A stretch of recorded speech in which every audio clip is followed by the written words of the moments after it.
everybody, let's continue with Flat Stanley, the Museum Thieves, Chapter 4. Mr. and Mrs. O'Dart lived in the apartment above the lamb chops. Mr. Dart was an important man, the director of the famous Museum of Arts downtown in the city. Stanley Lambchop had noticed in the elevator that Mr. Dart, who was ordinarily a cheerful man, had become quite gloomy, but he had no idea what the reason was.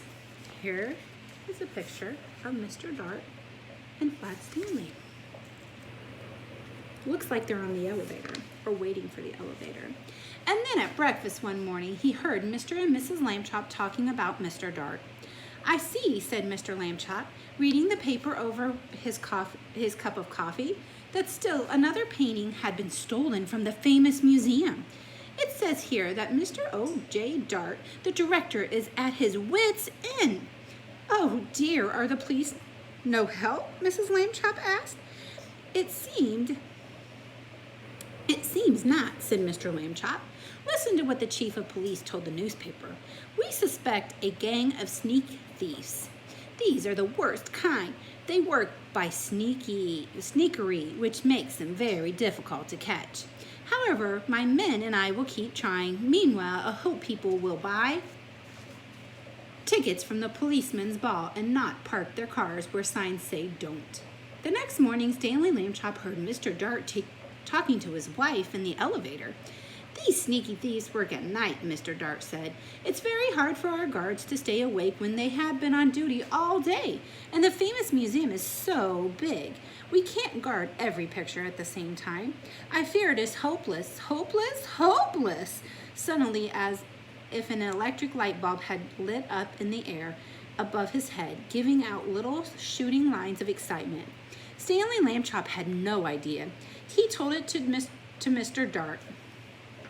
Here is a picture of Mr. Lambchop and Mrs. Lambchop, Arthur and Flat Stanley, having breakfast together. And you can see Dad's reading the newspaper.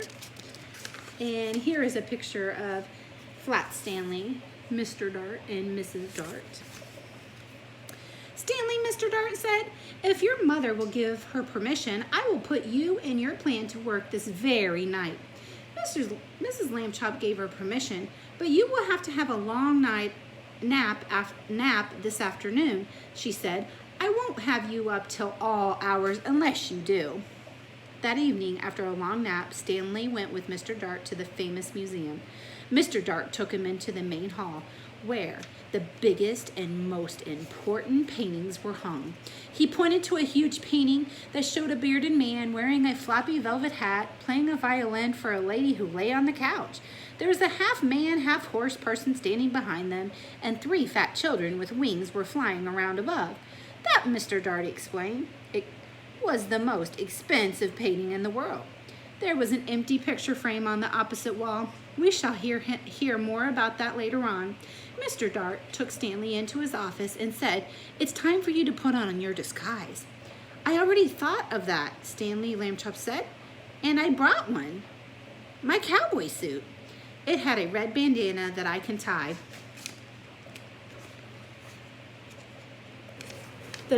over my face. Nobody will recognize me in a million years." So here's the pictures that he was talking about. You see the man and the horse, and you see the velvet man in the hat with the lady laying on the couch. "No," Mr. Dart said, "you'll have to wear the disguise I have chosen." From a closet, he took a white dress with a blue sash, a pair of shiny little pointed shoes, a white straw hat with a blue band that matched the sash, and a wig and a stick. The wig was made of blonde hair, long and done in ringlets. That would be curls. The stick was curved at the top, and it too had a blue ribbon on it. "In this shepherdess disguise," Mr. Dart said, "you will look like a painting that belongs in the main hall. We do not have cowboy pictures in the main hall." Stanley was so disgusted. He could hardly speak. "I will look like a girl. That's what I will look like," he said. "I wish I'd never had my idea." Here is what Stanley's gonna have to wear. I bet you I know some boys that wouldn't be very happy if they had to dress up like a girl for Mr. Dart. But he was a good sport, so he put on the disguise. Back in the main hall, Mr. Dart helped Stanley climb up into the empty picture frame. Stanley was able to stay in place because Mr. Dart had cleverly put 4 small spikes in the wall, one for each hand and foot. The frame was a perfect fit. Against the wall, Stanley looked just like a picture, except for one thing. Mr. Dart said, "Shepherd dresses are supposed to look happy." They smiled at their sheep and at the sky. "You look fierce, not happy, Stanley." Stanley tried hard to get a faraway look in his eyes and even to smile a little bit. Look how Mr. Dart is trying to get flat Stanley on the wall to smile.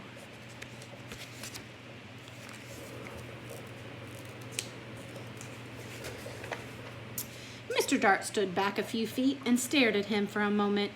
"Well," he said, "it may not be art, but I know what I like." He went off to make sure that the certain other parts of Stanley's plan were taken care of, and Stanley was left alone. It was very dark in the main hall.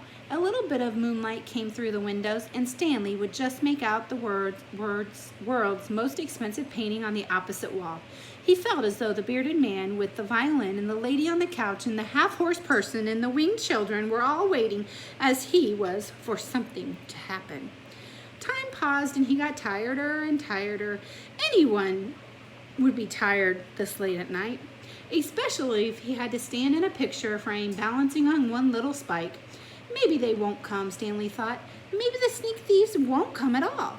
The moon went behind a cloud, and then the main hall was pitch dark. It seemed to be quieter, too, with the darkness. There was absolutely no sound at all. Stanley felt the hair on his back of his neck prickle beneath the golden curls of the wig. Creak! The creaking sound came from the right in the middle of the main hallway, and even as he heard it, Stanley saw in the same place a tiny yellow glow of light.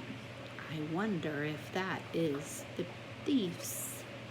The creaking came again, and the glowing got bigger. A trap door had opened in the floor, and 2 men came out through it into the hall. Stanley understood everything all at once. There must be the sneaky thieves. They had a secret trap door entrance into the museum from the outside. That's why they had never been caught. Here's those sneaky little thieves.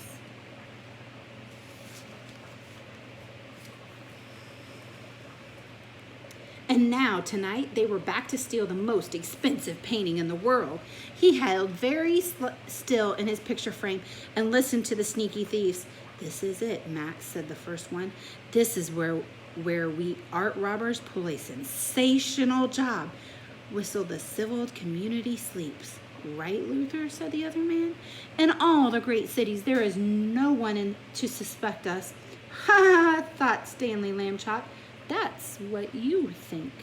The sneaky thieves put down their lantern and took the world's most expensive painting off the wall. "What we would do to anyone who tried to capture us, Max?" the first man asked. "We would try to kill them. What else?" his friend replied.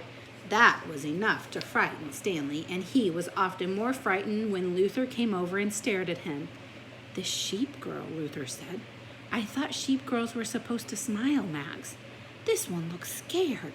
Just in time, Stanley managed to get a faraway look in his eyes again and to smile, sort of. "You're crazy, Luther," Max said. "She's smiling, and what a pretty little thing she is, too."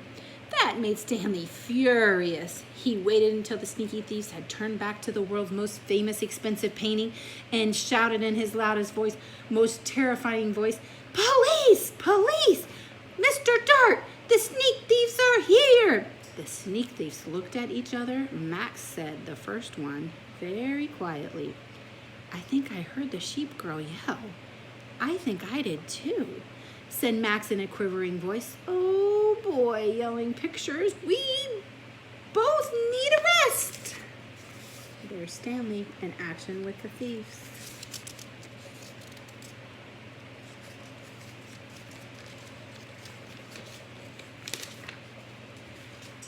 You'll get arrested all right, shouted Mr. Dart, rushing in with the chief of police and lots of guards and policemen behind him. You'll get arrested, that's what, ha ha ha! The sneak thieves were too mixed up by Mr. Dart's joke and too frightened by the policemen to put up a fight. Before they knew it, they had handcuffed and led him away to jail. The next morning in the office of the chief of police, Stanley Ch4 got a medal. The day after that, his picture was all over the newspaper.